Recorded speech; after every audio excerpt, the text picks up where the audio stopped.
नमस्कार दोस्तों, आज हम बात करने वाले हैं कॉन्स्टिपेशन के बारे में, कब्ज़ के बारे में। कब्ज़ मराठी में हम उसको बद्धकोष्ठता बोलते हैं, हिंदी में कब्ज़ बोलते हैं और इंग्लिश में कॉन्स्टिपेशन बोलते हैं। देखिए, ये बहुत ही कॉमन प्रॉब्लम है, बहुत लोगों में देखा जाता है। नॉर्मली इंडिया में भी और बाहर की कंट्री में भी almost 70 to 80% of peoples they are suffering from the constipation. मतलब देश के 60 से 70% लोगों में ये प्रॉब्लम पाया जाता है। ये प्रॉब्लम होता क्या है एक्चुअली, जिन लोगों का स्टूल हार्ड हो जाता है, स्टूल मतलब मल हार्ड हो जाता है, कड़क हो जाता है, सूखा पड़ जाता है, उसमें से पानी कम हो जाता है, तो उनको संडास साफ़ होने की में बहुत दिक्कत आती है। बहुत जोर लगाना पड़ता है, संडास को जोर लगाना पड़ता है और वो बहुत ज़ोर लगाने के बाद भी उनको पेट में दर्द होता है। कभी कभी संडास की जगह पे इचिंग हो जाती है और रेक्टम में और जो एनस में कभी कभी स्वेलिंग भी आने की संभावना होती है। जिन लोगों को कॉन्स्टिपेशन की बहुत ही ज़्यादा तकलीफ होती है, उनको हीमोराइड्स होने की तकलीफ होती है, पाइल्स की तकलीफ होने की संभावना रहती है, फिशर होने की संभावना रहती है और बहुत सारे इसके कॉम्प्लिकेशन भी होने की संभावना रहती है। देखिए, कॉन्स्टिपेशन एक ऐसी बीमारी है, एक्चुअली इसको बीमारी नहीं बोला जाएगा, ये एक सिम्टम है, एक लक्षण है पेट की आंतड़ी से रिलेटेड। ये एक बीमारी नहीं बोलेंगे, उसको हम एक लक्षण बोलेंगे, क्योंकि ये लक्षण अपने आप खुद ब खुद अपनी हैबिट से तैयार हो जाता है। जैसे हमारा सेडेंटरी लाइफस्टाइल हो गया, हमारे खाने पीने का ढंग हो गया, बहुत सारे कारण हैं इसकी वजह से कॉन्स्टिपेशन हो जाता है। इसके बारे में आज हम चर्चा करने वाले हैं और इसका इलाज भी हम होम्योपैथी में क्या है वो भी आज हम आपको बताने वाले हैं और उस मेडिसिन का हम नाम भी बताने वाले हैं और इसमें क्या क्या कर सकते हैं जिससे हमें कॉन्स्टिपेशन ना हो, वो भी हम आज पूरी तरह से बताने वाले हैं। तो बने रहिए मेरे साथ, अंत तक ये वीडियो ज़रूर देखें। अगर ये वीडियो मेरा आपको पसंद आया तो मेरा यूट्यूब चैनल ज़रूर सब्सक्राइब कीजिए। अगर यही वीडियो आप मेरा फेसबुक पे देख रहे हैं तो मेरा फेसबुक वाला आरोग्य प्रबोधन और होम्योपैथी के नाम से जो पेज है वो भी उसको भी फॉलो कीजिए। चलिए दोस्तों, स्टार्ट करते हैं।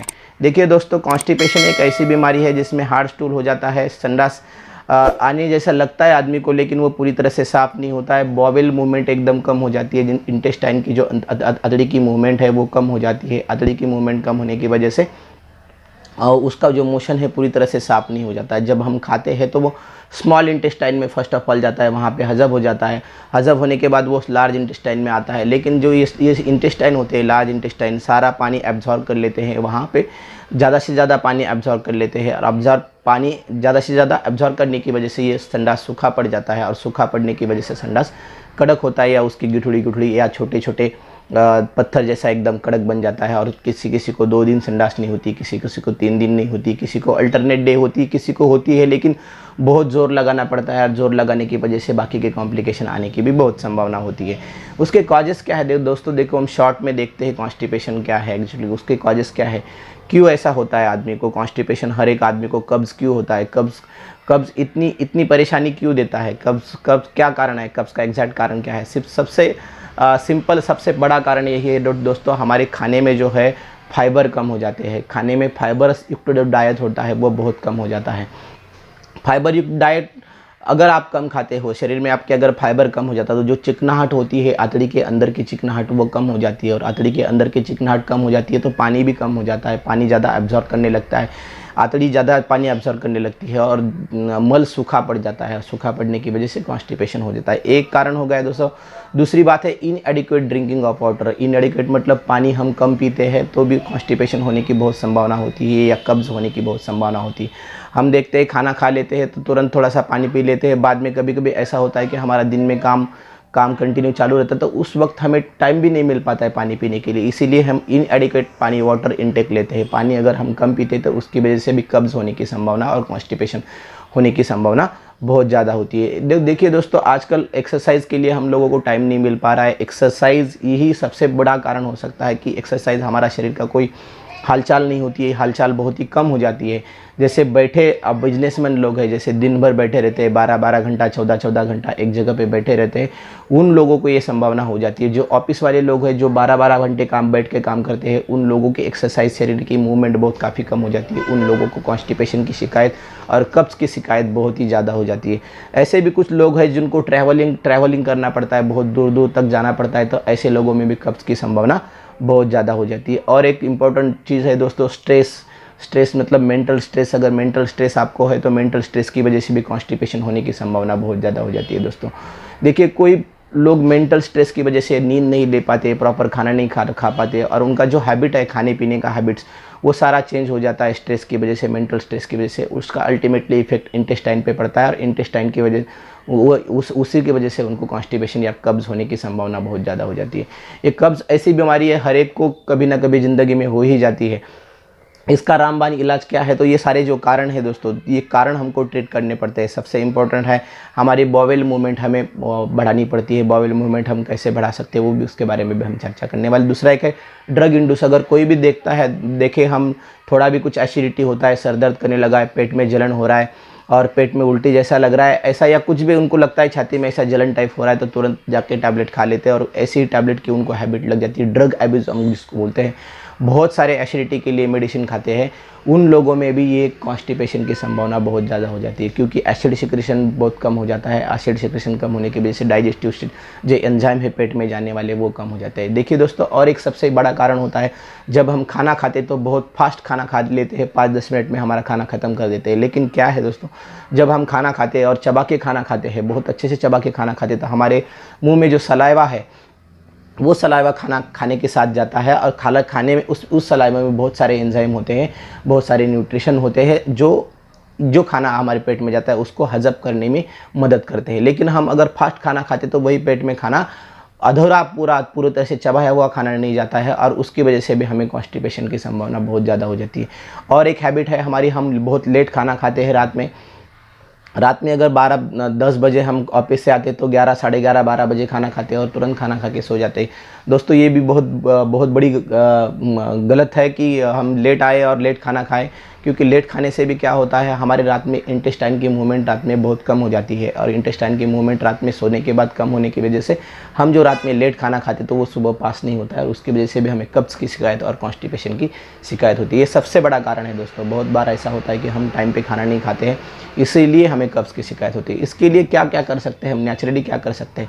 देखिए दोस्तों, इसके लिए हम नेचुरली ऐसा कर सकते हैं, इसमें मैनेजमेंट क्या कर सकते हैं। इसके लिए अल्टीमेट ऐसा कोई इलाज नहीं है। जैसे हम एलोपैथी की दवाई खाते हैं तो एलोपैथी में बहुत सारे मेडिसिन ऐसे हैं जिनको कॉन्स्टिपेशन कम कर देता है। लेकिन कॉन्स्टिपेशन आज अगर हम 5 ml दवाई खाते हैं तो हमें 10 दिन के बाद कंटिन्यू उसका डोज बढ़ाना पड़ता है, और फिर भी बाद में वो कितना भी दवाई खाने के बाद भी कॉन्स्टिपेशन हमारा रिलीव नहीं हो जाता है। इसका मतलब है कि हमें नेचुरली उसको ठीक करने की कोशिश करनी चाहिए।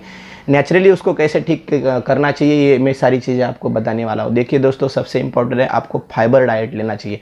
फाइबर डाइट मतलब कौन से, जो मैं अभी स्क्रीन पर आपको एक फ़ोटो दिखाता हूँ जिसमें बहुत सारे फाइबर होते हैं। फाइबर डाइट अगर आप लेते हो हर दिन में तो आपका जो खाना है वो हजम होने के लिए बहुत इजीली हो जाएगा, और जो आप आंतड़ी में आपके सूखापन आ गया है वो सूखापन भी आपका कम हो जाएगा।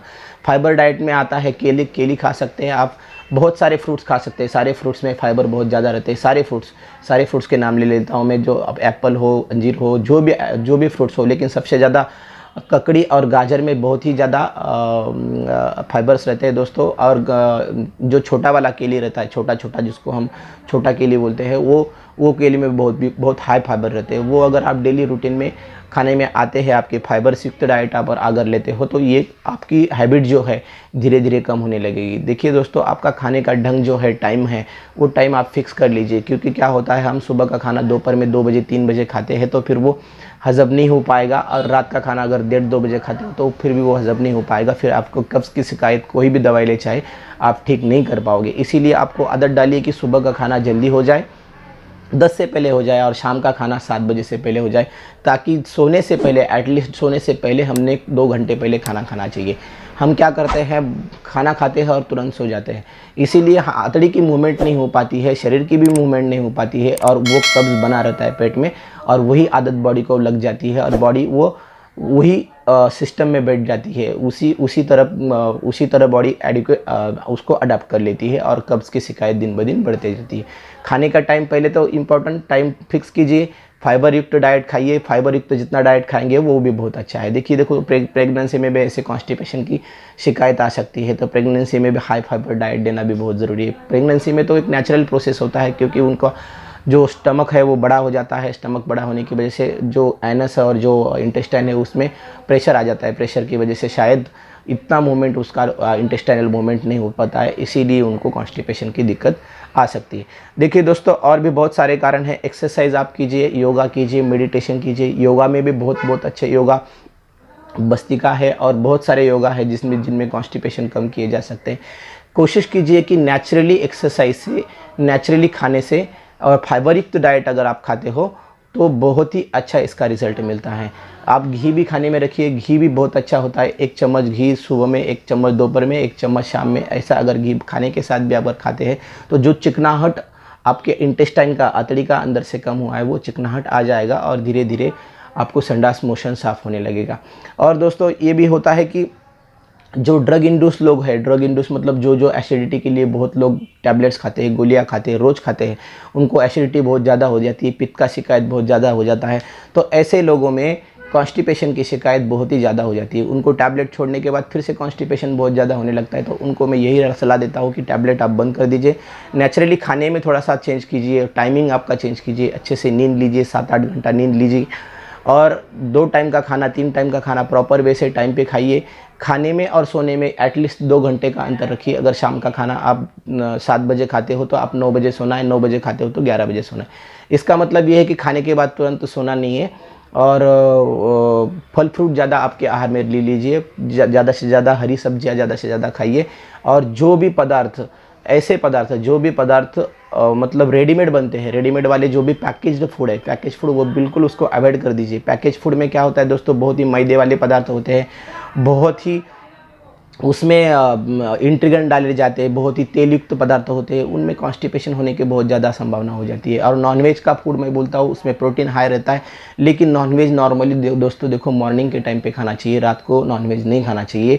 ड्रिंक कम करनी चाहिए, स्मोकिंग कम करनी चाहिए। ड्रिंक और स्मोकिंग की वजह से भी आपको कब्ज़ की शिकायत हो सकती है। और उसके साथ साथ मैं बोलूँगा इसके लिए क्या इलाज है, इसके लिए देखिए आयुर्वेदा में भी बहुत इलाज है। त्रिफला आप ले सकते हो या और इसबगोल ले सकते हो, या होम्योपैथी में बहुत ही अच्छी मेडिसिन है जिसको हम बोलते हैं हाइड्रेटिस स्कैन। हाइड्रेटिस स्कैन एक ऐसी मदर टिंचर की एक दवाई आती है जो स्क्रीन पे मैं आपको दिखाऊंगा। वो हाइड्रेटिस स्कैन एक मेडिसिन है जो 15 बूंद सुबह, दोपहर और शाम खाना खाने से पहले, अब अगर आप 1 महीना, 2 महीना, 3 महीने के लिए कंटिन्यू लेते तो उसका भी रिजल्ट बहुत अच्छा है, जिससे आपकी कॉन्स्टिपेशन की शिकायत भी कम हो जाएगी और जो आंतड़ी में सूखापन आया है वो सूखापन भी चला जाएगा।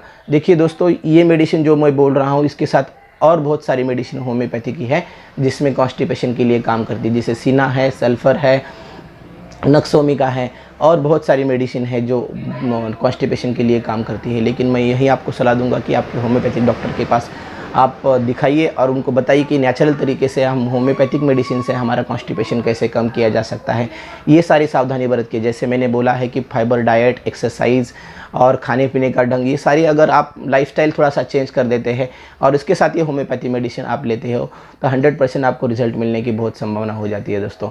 ये अगर मेडिसिन आपको लेना है तो किसी भी होम्योपैथी डॉक्टर से कंसल्ट ज़रूर कीजिए। मैंने भी ऑनलाइन होम्योपैथिक कंसल्टेशन चालू कर दिया है, जो स्क्रीन पर आपको दिख जाएगा कि मेरा व्हाट्सअप नंबर मैंने आपको वहाँ पे दिया हुआ है। आप कंसल्टेशन अगर ऑनलाइन करना चाहते हो तो ऑनलाइन उससे भी कंसल्ट कर सकते हो। और बहुत सारी बीमारी के लिए भी होम्योपैथिक मेडिसिन बहुत ही अच्छी असरदार काम कर सकती है।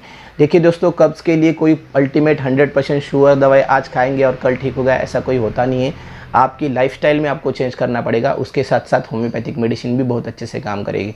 अगर ये वीडियो मेरा आपको बहुत पसंद आया हो तो मेरा चैनल, यूट्यूब चैनल ज़रूर सब्सक्राइब कीजिए